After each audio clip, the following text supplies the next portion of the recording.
যেকোনো ধরনের কাবাব আমাদের প্রায় সবারই ভীষণ পছন্দের। আর এই শীতের আমাজে কাবাব খাওয়ার মজাই আলাদা। তাই আজকে তোমাদের সাথে শেয়ার করছি ভীষণই টেস্টি চিকেন রেশমি কাবাব। আর এই কাবাবটা বানাবো আজকে আমি ডেসানোর পিওর অলিভ অয়েল দিয়ে, যেটা তৈরি করা হয়েছে বাছাই করা অলিভ দিয়ে। আর এই অলিভ অয়েলটা packed with antioxidant and rich in healthy fats. আর ডেসানোর এই অলিভ অয়েলের মাইল্ড অ্যান্ড ক্লাসিক ফ্লেভার যে কোনো রান্নাকে আরও বেশি হেলদি অ্যান্ড টেস্টি করে তোলে। তো প্রথমে চিকেন রেশমি কাবাব বানানোর জন্য আমি এখানে নিয়ে নিয়েছি টুকরো করা বোনলেস চিকেনটাকে এবার ম্যারিনেট করব। তো প্রথমেই দিয়ে দেবো এর মধ্যে স্বাদ মতো নুন, দিয়ে দেবো একটু লেবুর রস, আর দিয়ে দেবো আদা রসুন কাঁচা লঙ্কার একটা পেস্ট। এটাকে আমি 3 থেকে একসাথেই পেস্ট করেছি।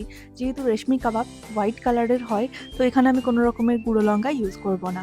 তারপর দিয়ে দিচ্ছি এখানে একটু জল ঝরানো টক দই, দিয়ে দেবো একটু স্বাদ মতো গোলমরিচের গুঁড়ো, দিয়ে দেবো একটু ফ্রেশ ক্রিম। এটা কিন্তু রেশমি কাবাবটাকে আরও বেশি টেস্টি করে তুলবে। এই রেশমি কাবাবের মধ্যে আরও একটা সিক্রেট ইনগ্রিডিয়েন্টস ইউজ করছি, সেটা হলো এই চিজ কিউব একটা নিয়েছি। এটাকে একটু গ্রেটারের সাহায্যে ভালোভাবে গ্রেট করে দেব।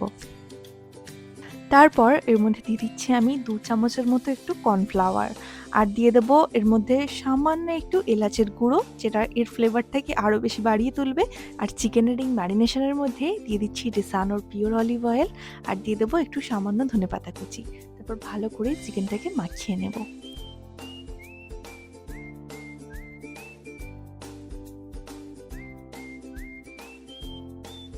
সমস্ত কিছুর সাথেই চিকেনটাকে ভালো করে মাখানো হয়ে গেছে। এবার এটাকে ম্যারিনেট করব কমপক্ষে অন্তত 1 ঘন্টার জন্য।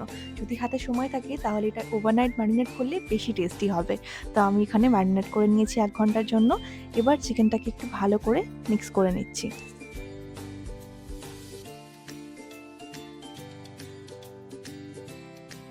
এবার এখানে নিয়ে নিয়েছি কিছু স্কিউয়ার্স। এই স্কিউয়ার্সগুলোকে আমি 15 মিনিটের জন্য একটু জলে ভিজিয়ে রেখেছিলাম, যাতে এর কাঠিগুলো না পুড়ে যায়। তো এবার এই কাঠির মধ্যে এক এক করে চিকেনগুলোকে আমি গেঁথে নেব। তো প্রথমে একটা স্কিউয়ার্সের মধ্যে চিকেনগুলোকে গেঁথে নিয়েছি, এইভাবে সবগুলোকে রেডি করে নেব। তারপর একটা গ্রিলিং প্যান নিয়েছি, এর মধ্যে দিয়ে দেবো ডেসানোর পিওর অলিভ অয়েল। তোমাদের কাছে যদি এরকম গ্রিলিং প্যান না থাকে, তোমরা ননস্টিক প্যান বা যে কোনো প্যানই ইউজ করতে পারো।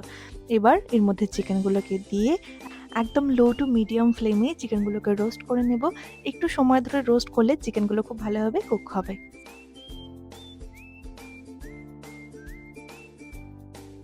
তো দেখতেই পাচ্ছ আমাদের চিকেন রেশমি কাবাব অলমোস্ট রেডি হয়ে গেছে। এটা কিন্তু ভীষণই টেস্টি হয়। তোমরা এইভাবে অবশ্যই একবার ট্রাই করে দেখো। আর তোমরা চাইলে এই কাবাবের মধ্যে একটু স্মোকি ফ্লেভার আনার জন্য গ্যাস বার্নারের উপরে রেখে একটু সেঁকে নিতে পারো। আর এটা একদমই অপশনাল। তো আমি এখানে কাবাবগুলোকে সার্ভ করে নিয়েছি একটু গ্রিন চাটনি আর একটু লাচ্ছা পেঁয়াজের সাথে। আর চাইলে তোমরা এর উপর থেকে একটু চাট মশলা স্প্রিঙ্কেল করতে পারো, যেটা এই টেস্টটাকে আরও বেশি বাড়িয়ে তুলবে।